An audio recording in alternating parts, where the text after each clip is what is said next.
your help, Steve. I need it badly. Oh, you don't say hello or how you been. You don't give the old 1-2 greeting like we give in the outfit. When the going was tough, you just need help and you need it fast. I took it for granted. Yeah, don't we all? All right, so you want help. So why me? I opened my new drugstore only a month ago. The big one you always said you'd be owning. All right, so I shot my mouth a bit in the forces. But I got responsibilities now. And right now, I've got them big. And they are? I had a new assistant start Monday. Yesterday. Yes. And that's a problem? Today, he sold a bottle of cyanide tablets for aspirin.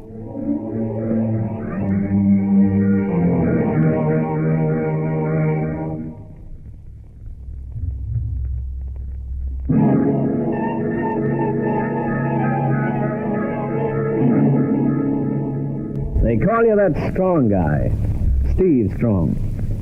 But right now you're sitting in your office looking through the window at the street lights, painting highlights of blue and orange on the black palette of asphalt. You look at the people crossing from highlights to shadows and heading home. You look at the dazzling displays of shop fronts. You look at their closed doors. And you feel as if you're the only one in the world who's working back. You get that feeling every time you're working at the office after 5. But tonight, you got that feeling strong. But you can't figure why. And then your door opens and your reason for waiting comes in. Good of you to wait, Steve. The door shuts behind him, and you look at Grant Edwards, corps man from your outfit in 45. The medic who bragged he'd have his own drugstore one day. And now he's got it. Big, shiny, and spanking new. I need your help, Steve. I need it badly. So you don't say hello or how you been. You don't give the old 1-2 greeting like we give in the outfit. When the going was tough, you just need help and you need it fast. Oh, I took it all for granted. Yeah, don't we all? All right, so you want help. So why me? I opened my new drugstore only a month ago. The big one you always said you'd be owning? All right, so I shut my mouth a bit in the forces. But I got responsibilities now. And right now, I've got them big. And they are? I had a new assistant start Monday. Yesterday. Yes. And that's a problem? Today, he sold a bottle of cyanide tablets for aspirin. He what? I know, but it happened. We found a bottle of 25 missing in tonight's poison register check. But how did... I sell a fast-action headache tablet of my own. I was bottling cyanide tablets into 25s last night before closing, and he was filling with headache tablets nearby. They both carry bottles of 25 tablets. He used one of the bottles labeled aspirin by mistake. That was last night. The person he sold them to could be dead by now. We only noticed the mistake tonight. I do a daily check each night on our poison stock and check it off to the list of drugs sold in the poisons registry. There were no sales of cyanide tablets today. Just how strong are these tablets? 2 can kill a man. And 2 is the dose from the aspirin bottle. Why didn't you go to the police? Well, publicity. It'd kill my business. I've worked and sweated for too long now to lose it inside 2 months. That's why I came to you. With only me looking for that bottle, it can kill the one who's got it. But the police, they'll put out a general call. Everybody in town will know. You ever figure just how much a human life's worth? You ever figured money? No. Because you can't. In the same way you can't figure a human life against the value of a drugstore business, new or old. So you don't help me? I never said that. I'll help. But you gotta ring Captain Jim Daley of Homicide first. I don't do it alone. 8 million people's too many for me.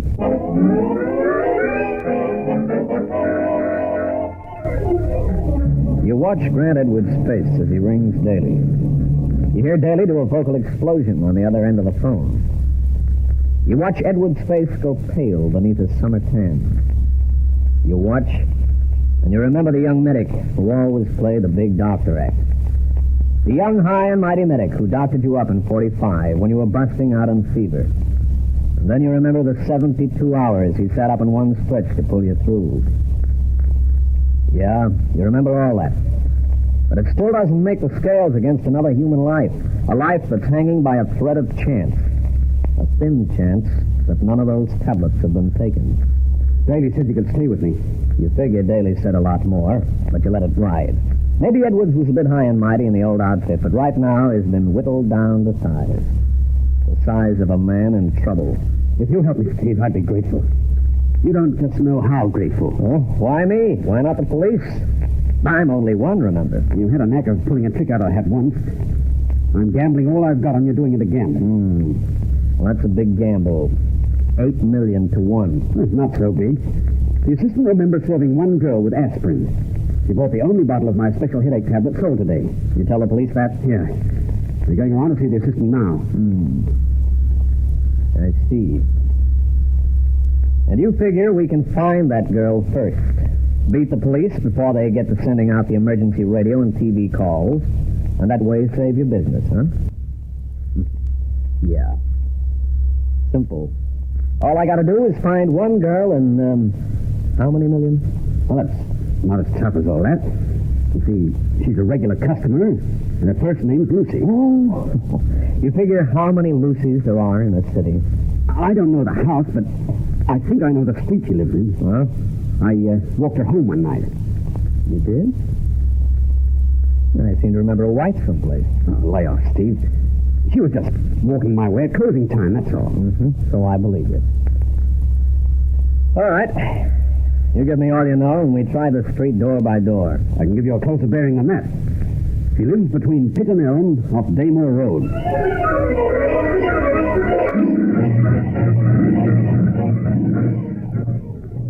You go to Pitt and Elm. You start asking questions to every apartment house janitor and landlady till you find one who's got the answer you want. And it's a big picture of relief you see spreading over Edward's face. Yes. Sure, I got a girl that answers that description. And the name of Lucy. You look at the towering mother of mansions, and she plays you back like she figures you're Lucky Luciano. And all the public enemies rolled into one. But that don't mean you're getting in to see her room. We'll settle for her. What's she done? Nothing. And what do you want her for? We're old friends. You haven't been here before. We're older friends than here. She's only 19, and she's been here 2 years. Look here, we haven't got time to bandy words, woman. She's got a bottle of poison by mistake. We've got to stop her from using it. You mean she doesn't know about it? Of course she doesn't know about it. You think we'd be pushing stupid questions if we were? All right, all right. You got your shirts running all up your back. You've got room 41. 41. All right, Steve. Let's get up there fast. You can't go up. What? All right, bright and beautiful. Why? She's not in. That's why. So a bottle of poison stays in the room till she comes back. If you're not the law, you don't get in. That, my ancient one, is where we differ. Come on, Grant. Let's go. Here, you come back. Don't stay in for private guests only. As from now, the notice has changed. But you can't get in. The door's locked. Hey, if the door's locked, how do we... 38. Must be the third one along. Yeah. 41. Looks like she said locked. Pity. It's a good door, too. What are you going to do? What do you think? The door's locked, a bottle of death waiting inside. We got no key and no cooperation, so we But just... that's breaking in, damaging private property. Yeah. How'd you... You broke my door down. I'll get the After you, Mr. Edwards. I think we should. I mean, we could. You want your tablets, don't you? And the door's open? Wide open. That's breaking private property. I wanted your tablets my way, so you get them my way. All right, let's get them and go. Well, try the bathroom. Here we are. Medicine cabinet should... And this is why you pay me. One full bottle of tablets labeled Edwards Fast Action Aspirin. One other bottle marked Edwards Fast Action Aspirin with 6 tablets left. This could mean you're locked in. She bought them before she ran out. You can now thank all your lucky stars. And me. I've been looking at that door. You two can go to jail for this. She wants the damage paid for, Grant. Huh? Oh, yeah. Just cover the cuff? Let me see. Well, it was a good door. Not that good, Miss Midas. Now, goodbye. No, not until you get out. We've got what we want. So what do I tell Miss Tanner? Ask her to come to Edwards Drugstore tomorrow. That all? It's enough for your ears to flap on. Well, there's no need for Ready, you to Grant? get to that route. That's all I want. Let's go.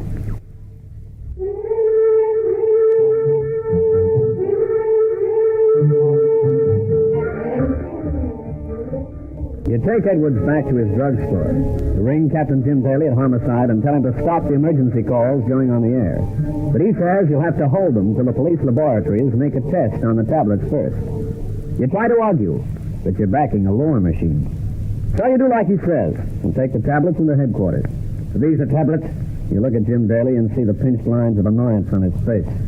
You watch as he counts them, careful and methodic, like he was back in trainee cop camp. And then the annoyance whips up to anger as he looks up.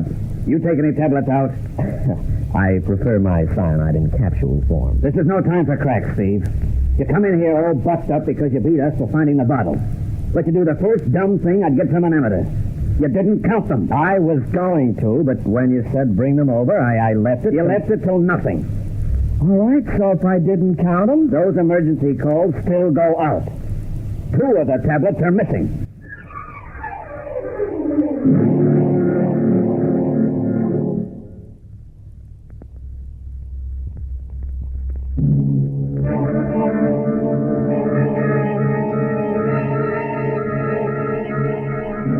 Lucy Tanner buys a bottle of special headache tablets from Edwards drugstore. She buys the tablets before she finishes her first bottle. But she takes 2 tablets from the full bottle and goes out, taking the tablets with her. But the tablets she's carrying aren't aspirin.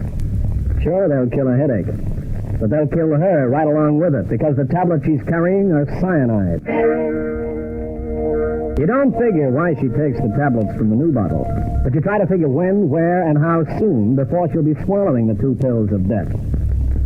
You're thinking all this in Jim Daley's office, down at police headquarters. And Daley's thoughts are running you a parallel. She could be lying dead in some gutter for all we know. You know, she must have put the tablets in her purse to use later, because if she'd taken them in her bathroom, she'd have been waiting when you broke in. But waiting dead. Somewhere out there in the big city is a girl with death walking beside her. Somewhere, sometime, she's going to put those tablets in her mouth. And if she does, Strong, if she does, you can thank the fact that you had me hold back the first of the emergency calls going out. The calls she'd most likely have heard. The ones before the evening newscast. Look, I didn't sell the tablets. No, but you should have counted them before you rang. Not left it for when you got here. Well, all right. Yes, all right. But this time you better work in with us all the way. Or find her fast your way and keep in touch. I got 2 chances? Yeah, that's right. But only 1 nick and 1 private detective license. And if you miss out this time, you're going to lose both. Jim Daley's sore, and he's mad. And he's got a right. But right now, it's not your neck you're worried about, it's Lucy Tanner's. And a guy who stands to lose everything if she takes the tablets before you find her. So your first call is to Edwards' apartment. Oh, Steve, I was expecting you. Daley rang. He tells his wife he's going out. And you notice he doesn't say where. And you notice something else. For a married couple, they're not very close. Sure, there's affection there, but it's all on one side. His wife. But you figure you've bigger problems to face when you get Edwards into your car and go back to Lucy Tanner's apartment. You see the landlady, and she tells you Lucy Tanner works in a nightclub. And for a few more bucks, she tells you the name. Welcome to the Blue Hen, mister. She's blonde, soft, and warm, and showing more than a smile. Can I help you 2 gentlemen? The Blue Hen is open to please every customer, especially men of muscle. And just feel that muscle. All right, sweet child, I'm not a customer yet. Oh, then I'll make you one. I want Lucy Tanner. What she got that I haven't more of? I wouldn't know, but from where I stand, I couldn't imagine. Then you don't want her? Look here, do we have to hang around? Sure, Grant. You didn't answer my question. Sure, I want her, but it's strictly business. And if you tell me nicely, I'll give you a big present for later. Oh, what's the present? Me. I knock off at 2. Where do we find Lucy Tanner? She should be on the floor show tonight, but she's got a sick headache. A headache? No, she hasn't. Hold it, Grant. Go on, kid. Yeah, a sick headache. And a pig's ear she has. She's gone to Lester Carter's party. Where do we find Lester Carter? Oh, you'll take me there later? Sure. After 2. 24 East 52nd.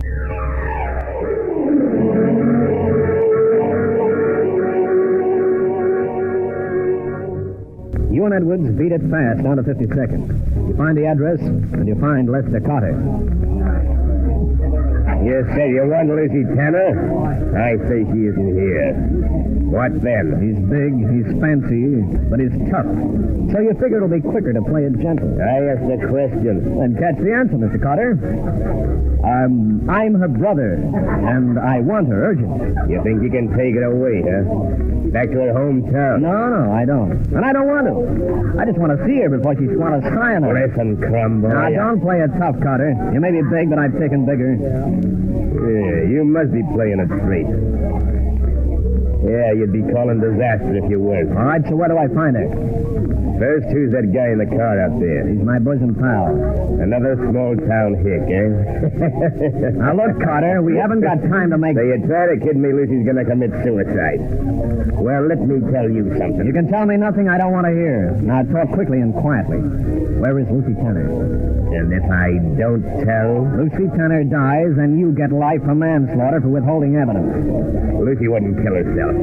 She's got too much to lose. Sure. Only a life. How do I know you're not a cop? You don't. But you can listen. She bought some aspirin, but they weren't aspirin. They were cyanide. She bought a mistake, and she's carrying 2 with her. And she thinks they're aspirin. She takes 2 aspirin to stop a hangover and knows with her last drink. You better get to her fast. To where? 4 blocks down, DeBroy Mansion. She went for a private party with Turner Elliott. He's a boyfriend. Right. And you better hurry. She was ready for her last drink when she left here 20 minutes ago. You leave the Lester party and head for your car. You bounce into the seat cushion and look across at Grant Edwards. You see by the look on his face, he knows you're reaching the point of conflict. The climax that can mean life or death for a girl called Lucy. His face is a moving picture of emotions as you drive the 4 blocks and pull up at the DeBroy Mansions. And inside a minute, you're beating your knuckles against Turner Elliott's door. There's no light coming from under the door, but that doesn't mean they're out. So you knock again.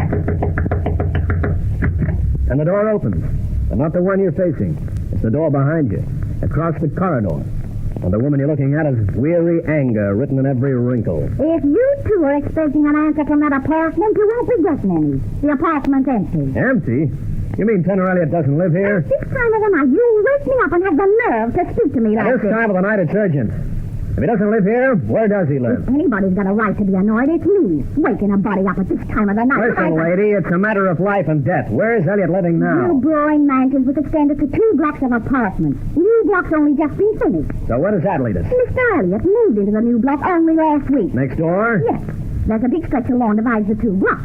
The idea is to keep the kids off the street. All right, what's his apartment number? Oh, even if it is urgent, you can still use a civil tongue. What apartment? And when you see Mr. Elliott, Can't you understand this is urgent? tell him I'm just as tired of being woken up by his friends in the middle of the night. The number of the apartment, I told you. All right. I only want him to know, that's all.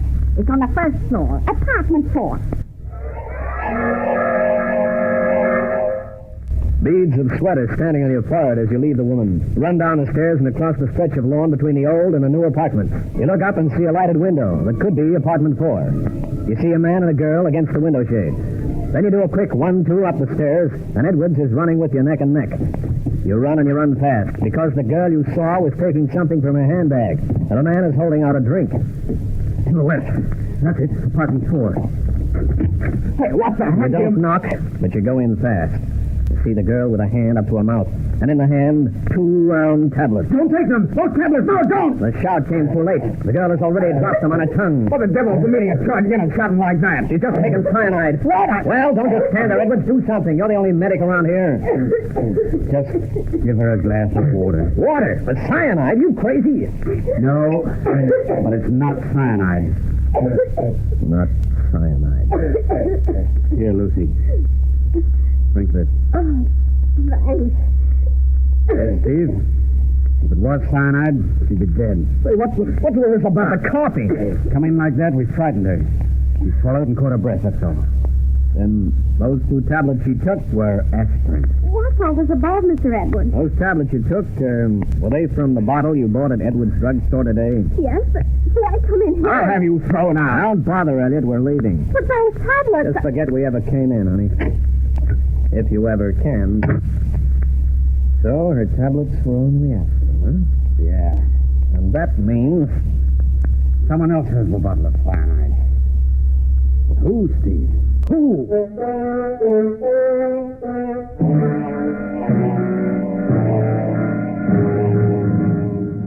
You ring ring Daley at Homicide, but they say he's out, so you leave a message that Lucy's tablets were aspirin. And you tell them you're going back to Edwards' apartment to start all over again. Jenny Edwards lets you in, and she doesn't have to be psychic to see the worried lines on her husband's face. Grant, what's wrong? Oh, nothing, just business worries. Oh, I wish you'd tell me some of your trouble sometimes, dear. It does help, you know. Don't be ridiculous, Jenny. There's nothing you can do. But you look sick. Very sick. I am. Sick with worry. And a headache to boot.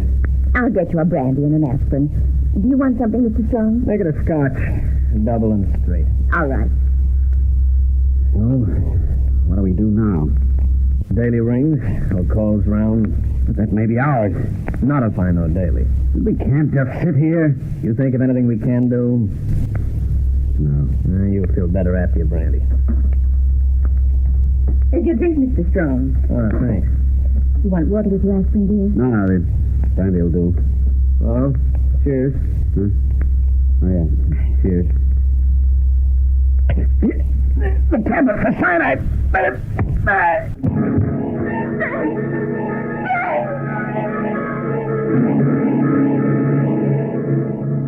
You look down at the crumpled figure on the floor. You look at the body that had been Grant Edwards.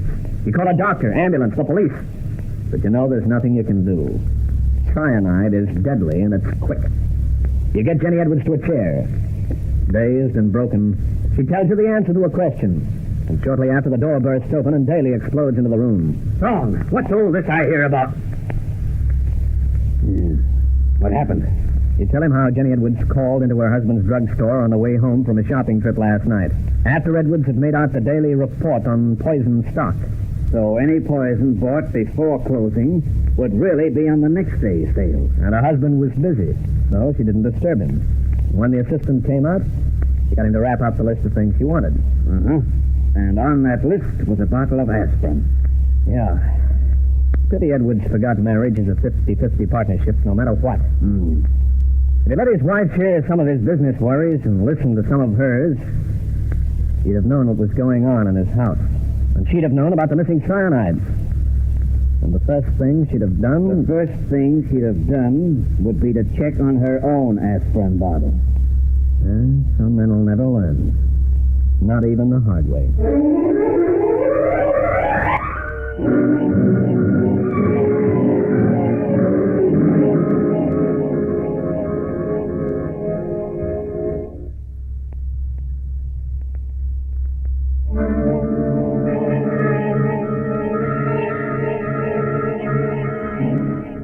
Well, like I said, I'm a romantic guy.